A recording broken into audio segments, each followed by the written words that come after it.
Olá, pessoal! Vamos dar continuidade, então. Nesse episódio 2, falaremos sobre educação financeira. Vamos começar aí, claro, conceituando, não é, educação financeira. E o que é educação financeira? Ora, eu costumo te dizer, eu costumo conceituar e dizer que a educação financeira é o processo pelo qual nós buscamos aprimorar, nós buscamos melhorar nossa compreensão, o nosso entendimento sobre o dinheiro, sobre os produtos financeiros e os seus riscos, tá? Claro, objetivando o quê? Alcançar os nossos sonhos, né? Os nossos objetivos. E, claro, é um processo que vai desde ali da nossa capacidade de geração de renda ou da nossa capacidade de gerar múltiplas rendas, tá? Passando ali pelo consumo consciente, né? E o risco do endividamento e finalizando na tão sonhada ou na busca da tão sonhada independência financeira. Pessoal, é muito comum nesse processo a gente encontrar clientes, né, ou mesmo amigos, e no bate-papo, a pessoa falar para a gente assim: eu sou organizado, Henrique, financeiramente, eu controlo todos os meus gastos, eu não gasto mais do que eu ganho, eu tenho ali um controle sobre as minhas finanças, e eu falo: pô, isso é bacana. Eu chamo você, então, de uma pessoa organizada, né? Financeiramente falando. Você tem disciplina e consciência de que não deve, por exemplo, gastar mais do que ganha. Mas, pessoal, isso para mim não é educação financeira. Educação financeira, claro, é organização, tem que estar tudo organizado, mas tem que também ter conhecimento. Conhecimento sobre o quê, Henrique? Conhecimento sobre o dinheiro, conhecimento sobre os juros compostos, por exemplo, essa máquina aí, né, que vai muitas vezes contra a gente, por exemplo, no juro de um cartão de crédito, por exemplo, que vira aquela bola de neve, né, quando a gente não paga ou paga somente o mínimo, ou também a nosso favor, em um planejamento financeiro, em um investimento nosso, quando a gente vai ali, investindo e reinvestindo aqueles dividendos que a gente tem e aquela bola de neve vai somando. Esse é o poder dos juros compostos. É importante a pessoa que é organizada financeiramente, ela entender também de investimento para que possa, claro, maximizar os seus ganhos, tá bom? E por fim, claro, é importante que tenha um planejamento financeiro. É muito comum eu atender um cliente, chega na minha frente e fala: Henrique, quero começar a investir. Eu falo: pô, que bom, bacana, vamos lá, vamos começar nosso processo. E aí, claro, eu pergunto, né? Por quê? Qual o seu objetivo em começar a investir? E aí eu vejo que a pessoa, não sei. Ou às vezes tem aquele objetivo de curto prazo, né? Comprar um carro, comprar uma casa, fazer uma viagem, né? Mas não é muito difícil encontrar uma pessoa que tem aquele objetivo realmente muito claro e mais clássico, que é a busca da independência financeira, né? A busca de se aposentar, de construir um patrimônio futuro e não ficar ali na dependência, por exemplo, de um INSS da vida e etc, né? Então, a educação financeira, para mim, contempla tudo isso, né? Então, realmente se organizar, mas ter esse conhecimento, né, sobre finanças, sobre o dinheiro, sobre juros compostos e, principalmente, o que é esse planejamento financeiro. E eu vou falar aqui para vocês ao longo desse treinamento, tá bom? Bom, vamos adiante. Tá. E por que nós não fomos, né, educados financeiramente, né? Esse momento histórico aí também contribuiu muito para isso, né? Para os cabeças brancas aí, igual eu, que tem cabelo branco aí como eu, vai lembrar lá na década de 80, né? Na década de 90, nós tínhamos um processo inflacionário muito forte aqui no Brasil, muito grande, de destruição do poder de compra da moeda, de corta aí, a gente cortava os 3 zeros, né? Corte dos 3 zeros, mudança de moeda, cruzeiro, cruzado novo, cruzado antigo, sei lá. Então, a gente tinha um processo inflacionário muito forte. Então, claro, como falar nessa época de investimento, né? Como falar nessa época de se planejar para o futuro, né? Eu me lembro muito bem que quando a gente recebia o salário, né? Minha mãe recebia o salário do mês, a gente tinha que fazer o quê? Correr para ir no supermercado e comprar toda a feira do mês, né? Gastava o dinheiro todo, por quê? Porque os preços iam aumentar no outro dia, ou às vezes até no final do dia. Então, veja, por si só esse processo não é educativo, né? Ele não nos faz pensar no amanhã, pensar no futuro. Então, o processo histórico aí realmente influenciou a gente muito negativamente nesse sentido de educação financeira. Bom, mas de lá para cá, né, com a implantação do Plano Real em 1994, as coisas começaram a melhorar aqui no Brasil e hoje, graças a Deus, nós temos uma inflação aí controlada, onde nos permite, claro, olhar para o futuro, planejar e fazer planos, tá? Mas esse processo realmente, esse momento histórico realmente prejudicou a gente também. Uma outra coisa que fez muita falta com esse falar, né, essa questão da educação financeira entrar na nossa grade curricular. Infelizmente, nós não tivemos, né, acesso a isso. Eu costumo brincar que eu praticamente decorei a tabela periódica, né, e hoje em dia eu, particularmente, nunca uso, né, nunca usei de lá para cá, e a gente não teve uma disciplina chamada dinheiro, uma disciplina que nos ensinasse sobre o dinheiro, nos ensinasse de novo sobre os juros compostos, sobre como lidar com o dinheiro, as armadilhas do cartão de crédito, né, as armadilhas do cheque especial. Então, a gente não teve essa disciplina na nossa grade curricular. Então, nós não fomos, infelizmente, educados, né, financeiramente falando. Hoje em dia, graças a Deus, já se fala, né, de que essa disciplina educação financeira já vai constar aí na grade de educação, de ensino, né, para os próximos, aí, para as próximas gerações. Infelizmente, vai ficar o gap aí da nossa geração, mas a notícia de que isso já vai entrar na grade curricular já nos anima bastante, tá bom? A dificuldade de falar em dinheiro também é um processo interessante, né? Infelizmente, não é comum a gente ter aí na mesa do jantar, né, com os nossos amigos, na mesa de bar, com os amigos, falar sobre dinheiro. O dinheiro exerce aí um poder na gente bem interessante, né? Observe, ó, quem não tem dinheiro não gosta de falar que não tem, né? Por sua vez, o outro lado, ó, quem tem dinheiro também não gosta de falar que tem, né? Então, o dinheiro tem esse poder aí que as pessoas falam muito pouco. E, infelizmente, isso acaba nos prejudicando nesse processo educacional, tá? Isso vem mudando também, graças a Deus, hoje aí na internet tem vários canais, como o meu, e entre outros, que falam sobre o dinheiro. É comum agora as pessoas já estarem falando sobre dinheiro, sobre investimentos na roda de amigos, né? Então, isso aí vai ajudar muito a gente nesse processo. Com certeza, as próximas gerações vão estar mais munidas de informação, mas a nossa ficou com gap, mas a gente vem correndo atrás e tentando resolver esse assunto aí, principalmente com o nosso curso aqui, tá bom?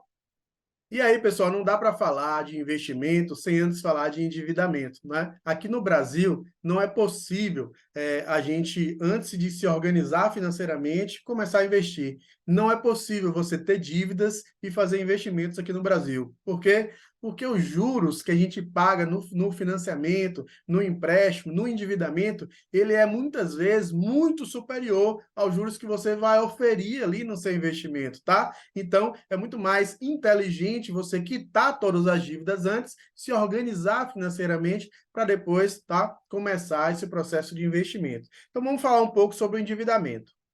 Eu costumo dizer que nós temos aí dois grandes grupos, né?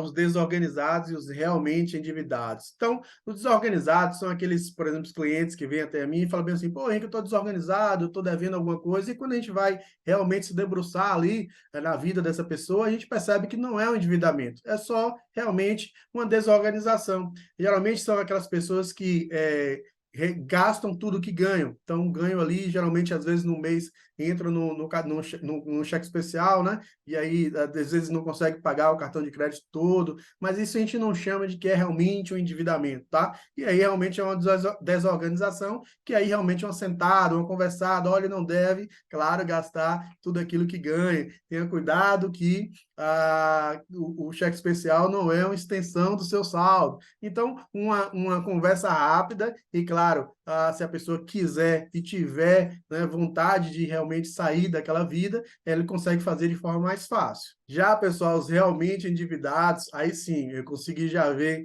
a cliente que deve uma vez salário, duas vezes salário, às vezes até 10 vezes, né, o salário, e aí realmente essa pessoa precisa ou realmente começar a se organizar sozinha mediante um conhecimento que adquiriu, um vídeo que assistiu, um curso, né, que adquiriu, ou realmente precisa ali de ajuda de um profissional, tá? Mas precisa se realmente debruçar em cima daquela realidade e começar a usar de mecanismo para sair daquilo. Primeiro querer, né? A pessoa precisa querer fazer isso e saber que vai um pouco cortar ali na carne, mudar alguns hábitos, né? Viver com um padrão diferente daquele padrão que está acostumado a viver, gastar menos, né?